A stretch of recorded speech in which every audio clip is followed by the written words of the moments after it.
kreatif itu adalah sesuatu yang tadinya belum ada menjadi ada. Sesuatu yang tadinya belum ada menjadi ada, itu kreatif. Tadinya tidak ada anggur, lalu kita tanam anggur, itu kreatif. Nah, apa itu inovatif?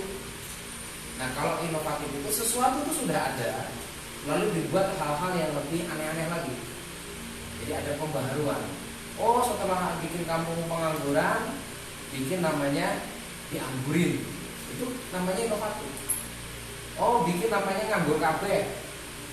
Oh, bikin namanya apa, SDM, bikin anggur, kopi selipur, macam-macam gitu. Jadi makanya saya tanya di kampung pengangguran sudah ada apa. Nanti kita bahas. Nah, kreatif hub itu apa? Tapi kalau kreatif adalah sesuatu yang tadinya tidak ada menjadi ada. Kalau inovatif sesuatu yang sudah ada jadi diberikan pengembangan. Sebuah masyarakat itu kemauan dalam hal menciptakan kreativitas itu mesti dilakukan oleh masyarakat itu sendiri, bukan pemerintah. Makanya pemerintah selalu gagal melatih orang, tapi pulang tidur ya.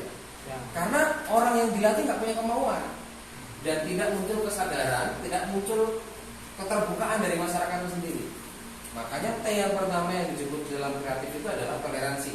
Nah, saya tafsirkan sebagai sebuah masyarakat. Oke, komunitas. Bayangin kalau Mas Agung dan kawan-kawan ini nggak mau nanam anggur, kan nggak terjadi toleransi. Bayangin kalau Mas Agung di belakang rumah saya itu ngomong, stop payungi. Saya kalau mau minggu nggak bisa ngeluarin mobil. Saya harus Sabtu ngeluarin mobil, saya titipin tempat Mas Eno. Sampai saya tutup payungi, tutup isi payung. Hanya karena satu orang yang pengen menginginkan payung itu tutup. Maka toleransi adalah prasyarat utama sebuah kreatif hub. Masyarakat yang terbuka, masyarakat yang open minded, ya open pikirannya, terbuka dan dia mau diajak berubah. Pemerintah mau punya gagasan apapun, kalau pemerintahnya masyarakatnya tidak punya kesadaran, gagal. Saya pastikan gagal. Yang kedua adalah talenta. Talenta ini bisa muncul anak-anaknya dari perguruan tinggi. Jadi talenta ini muncul sebagai sebuah bagian dari kemampuan anak-anak muda dalam melakukan hal-hal yang aneh-aneh tadi, termasuk yang kreatif, yang inovatif. Nah, ini disebut talenta. Nah, karena saya adalah perguruan tinggi, saya menyebutnya sumber daya talenta itu ada di perguruan tinggi. Tapi tidak kalau desa itu menciptakan sebuah pengetahuannya sendiri. Contoh, kenapa kami membuat Payung University? Karena ini adalah cara kami mentransformasi, menciptakan talenta-talenta di dalam sebuah ekosistem masyarakat. Jadi bahwa pengetahuan itu tidak milik perguruan tinggi, pengetahuan itu tidak milik para sarjana, pengetahuan itu tidak milik para dokter profesor, tapi pengetahuan itu asal muasalnya dari masyarakat. Ya, pengetahuan itu asal muasalnya dari masyarakat, tidak dari perguruan tinggi. Kenapa?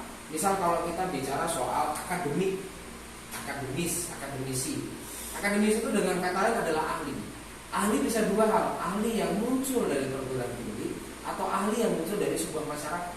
Mas Gembret itu adalah akademisi anggur. Serius. Di IAIN Metro tidak ada orang yang ahli kayak Mas Gembret alias Mas Riyadi yang bisa nanam anggur, merawat anggur sampai buah. Nah, dia bisa disebut sebagai sebuah akademisi, ahli dalam bidang anggur. Nah, orang kayak saya S2 suruh ngurus anggur nggak bisa. Nah, saya tidak ahli dalam bidang anggur. Disinilah talenta muncul. Orang bisa musik, melukis, orang bisa flying fox, orang bisa outbound kayak Mas Erik, bisa ngelola tali temali, itu ahli di bidangnya. Nah, itu talenta. Nah, bisa ditafsirkan. Bapak Ibu semuanya dari desa mana harus bisa mendiagnosis, mendeteksi mana-mana anak-anak muda yang punya talenta aneh-aneh ini dan disatukan dalam gerakan ekosistem ekonomi kreatif. Pak Kobar itu muralnya bagus, pasti ada talenta bagus gitu. Ada anak muda yang bisa nyanyi, ada anak muda yang bisa bikin video, ada anak muda yang bisa bikin desain grafis, ada anak muda yang bisa nyablon kaos, ada anak muda yang bisa bikin kerajinan, ada mama yang bisa bikin kuliner. Ini semuanya kan talenta. Nah, talenta yang paling mudah didapatkan adalah mereka yang terdidik. Biasanya kalau mau pulang kampung kayak Tony, terdidik sudah sarjana, pelopor lah kan, pemuda pelopor nasional kan. Nah, kan harus perbanyak orang kayak Tony. Berupa kurang, dia harus mendekati masyarakat dengan cara toleransi. Terakhir kita bicara teknologi. Nah, kalau ini pemerintah Jadi sebenarnya kreatif hub adalah cara kita menyederhanakan menciptakan hal-hal baru dengan keterhubungan 3T itu. Nah, teknologi ini contoh internet, kalau desa nggak bisa dikontrol. Contoh dalam hal penyediaan sarana prasarana teknologi dan sebagainya itu adalah pemerintah. Ketika orang sedang meniru gerakannya orang lain, itu namanya follower. Gak apa-apa. Oh, orang meniru pasar, gak apa-apa, dia jadi follower. Kita semua pasti jadi follower juga. Oh, kampung itu bisa begitu, kita tiru bagus. Tapi sebenarnya setelah ada kampung itu, ada imajinasi. Ada imajinasi.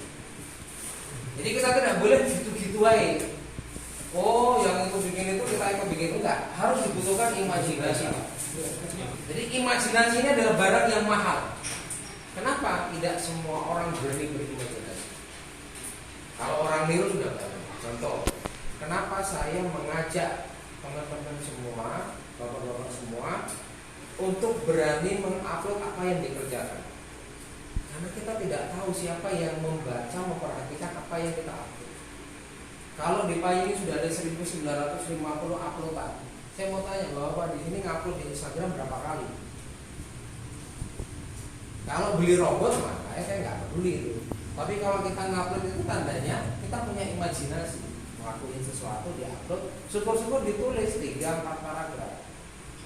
Jadi kalau teman-teman bisa menuliskan imajinasi bahwa mimpi Pak Kobar seperti apa, itu keren.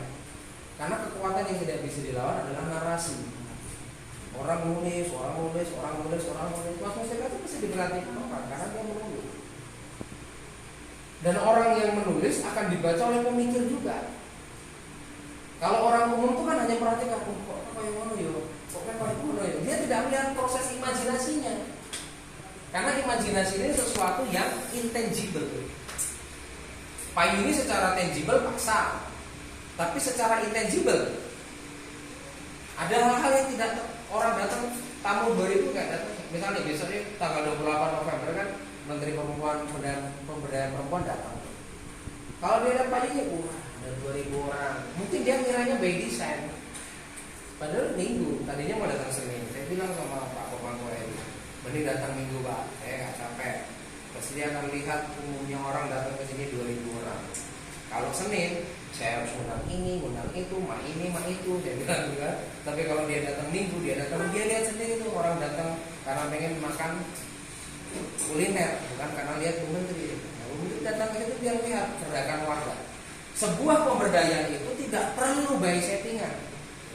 Ada tidak ada pemerintah, ada tidak ada by design, tetap dia akan ramai terus.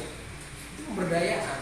Orang mau bantu gak bantu, orang tetap merawat anggur dengan senang hati, ya kan? Meskipun gak dilihat Pak Wahdi, Mas Anggur tetap juga memperhatikan anggur, merawat anggur kan? Anggur aja dirawat, apalagi cewek cantik kan gitu kan? Itu namanya orang sudah sadar bahwa hidup tidak begitu-begitu saja.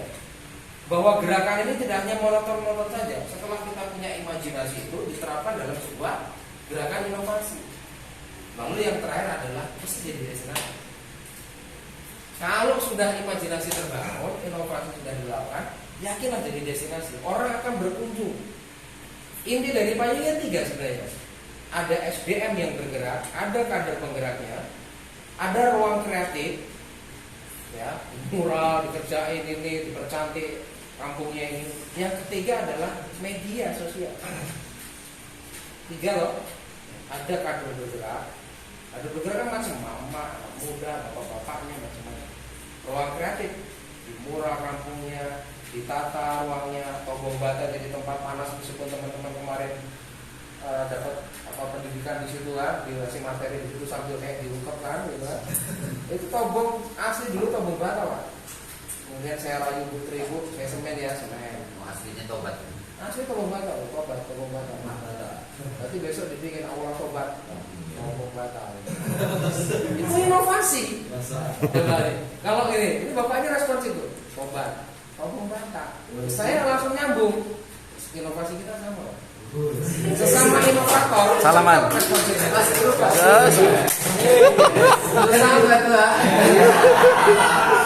Sesama inovator. Nah, ada istilah baru Pak, namanya inovator sosial. Bukan istilah baru ya. Ada istilah di sebuah masyarakat, para penggerak itu adalah inovator sosial. Bahwa dia menggunakan pendekatan-pendekatan sosial untuk melakukan inovasi-inovasi di masyarakat. Dan ini kerjaan-kerjaan bukan hanya milik para profesor. Profesor itu banyak yang tidak inovator sebenarnya, tidak inovatif. Serius. Kalau negara kita inovatif, pasti maju negara kita. Enggak ma ini, ma itu, ma ini, ma itu tadi tuh. Pasti ngomong sama Tony, enggak, yang dipikirin bukan pialanya, prestasimu apa. Kalau orang cirinya tidak inovator, pasti mikirin piala, hadiah, piala, hadiah. Itu bukan inovator. Ciri inovator itu tidak peduli terhadap penghargaan, tidak peduli terhadap pujian, ya, tapi dia selalu resah ingin melakukan sesuatu yang terbaik untuk masyarakat. Dan dia tidak boleh didefinisikan oleh pemerintah. Dia harus bisa bikin definisi sendiri dengan komunitasnya sendiri. Dia bisa mendefinisikan komunitasnya sendiri. Tidak perlu berharap sama orang di luar sana. Meskipun suatu saat mereka mau kolaborasi, ya kita terima. Bukan berarti kita anti pemerintah, bukan berarti kita anti pengusaha. Karena kalau ngomong PKI kan tadi bersama-sama loh. Tapi dimulai dari kemandirian komunitas dulu, kemandirian berpikir, kemandirian inovasi, dan terakhir menjadi destinasi. Jadi destinasi itu tidak milih hanya karena alam teman-teman di desanya alamnya indah. Lalu wah ini layak jadi tempat wisata. Bapak Ibu sekalian, Bapak-bapak sekalian, di sini tadinya tidak ada orang datang tiap minggu di sini. Tapi karena ada yang punya imajinasi, karena ada yang punya inovasi, lalu kemudian ini jadi destinasi. Geraknya dia harus menyatukan 5 unsur. Pertama akademik tadi, ahli tadi, Mas Gembret mau diatur. Bisnis, ada pengusaha kayak kemarin kasih bantuan ke awal. Oh ada komunitas pengangguran yang mau bergerak. Kalau ini mutu, mati ini. Pemerintah punya mau ini nggak mau, mati. Pemerintah nggak mau ini, pemerintah nggak mau, bisnis nggak mau. Ini dikerjain jadi payungi. Ya, ini dulu nggak ada ini jalan. Ada ini nggak ada ini jalan kami gitu. Nggak ada ini jalan kami. Nah, makanya kemudian akademik, community, media itu yang paling penting. Dan itu kalau saya 3T tadi sebenarnya. Meskipun 3T yang dalam bentuk teknologi itu sekarang bisa diwakili media. Kita punya genggaman masing-masing, Pak. Ya. Dunia sudah borderless. Dunia sudah tidak ada jarak. Dulu kalau Pak RT, Pak RW mau bikin kegiatan, kirim surat ya. Kalau nggak ada ketok-ketok, besok yasinan pintu masukin. Sekarang jarang. Kami kalau mau yasinan WA, besok yasinan gitu kan. Ya kan? Bayangin, ketika kami mau bikin pasar 3 tahun yang lalu, kami harus kirim undangan tuh ke seluruh kota metro. Ya repot. Maka kami upload mulai dari gerakan media sosial, upload di Instagram. Mungkin teman-teman sudah selalu mendengarkan gerakan tanpa media nanti. Itu benar. Kenapa? Karena kalau kita tidak bisa mengabarkan di media sosial, kayak kita nggak punya gerakan. Jadi kalau model kayak Pak Kobar kok masih 200 followernya, terus kemudian tadi teman-teman tadi mana Pak Ijo, terus kemudian pengangguran berapa? Udah mau 1.000 ya. Pokoknya kalau melihat payungnya berapa? 7.000. Kenapa Payung University kita bikin? Suatu saat mungkin ada Pak Kobar Institute. Kalau kamu takut bikin university, di situ kamu ada diskusi buku, di situ Fajar bisa undang orang untuk memberikan pencerahan kepada mama. Ini ada pesantren Rausa nih, malam kami di sebelah mama. Ini mama juga sedang sekolah. Jangan karena mereka sudah tidak kuliah, tidak sekolah, dianggap mereka tidak belajar. Jadi orang boleh saja berhenti sekolah, tapi dia tidak boleh berhenti belajar. Nah, Payung University mewadahi bahwa ini adalah komunitas pembelajaran mandiri. Orang mungkin dulu saya kan ngomongin sama teman-teman di Yayan misalnya, woi Pak Rektor gitu kan, gitu.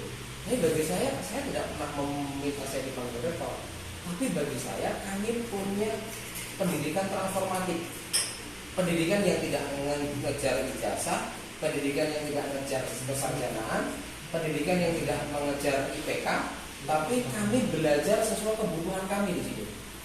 Oh ada anak muda mau belajar desain grafis, ada gurunya. Ada yang mau bikin video, ada gurunya. Ada yang mau ngajarin nulis, ada gurunya. Ada yang mau belajar kayak mama dari pesantren Rausa, ada gurunya. Jadi semua orang akhirnya kan tercukupi asupan pengetahuannya. Jadi kalau kita nggak tercukupi pengetahuannya, pasti nanti kekurangan gagasan. Maka kenapa teknologi pembangunan itu bicara pengetahuan, potensi, penggerak? Karena pengetahuan itu adalah faktor utama. Pengetahuan itu faktor utama. Meskipun nanti ada yang lebih pengetahuan, namanya imajinasi. Kata Einstein, imajinasi itu melampaui pengetahuan. Tapi ritmenya sama ya. Ritmenya sama, perintah eliknya sama. Ada sebuah pengetahuan dibangun, ada akademisi, ada ahli, ada pebisnis yang pro, ada orang kaya yang mau membantu, ada kelas menengah, mungkin ada lembaga-lembaga swasta, perusahaan atau apa mau bantu boleh. Ya kan? Tapi dia tidak bisa mengintervensi. Ada komunitas, ada pemerintah. Nah ini yang menarik. Ada selebgram, ada youtuber yang dia terus atau gotong royong.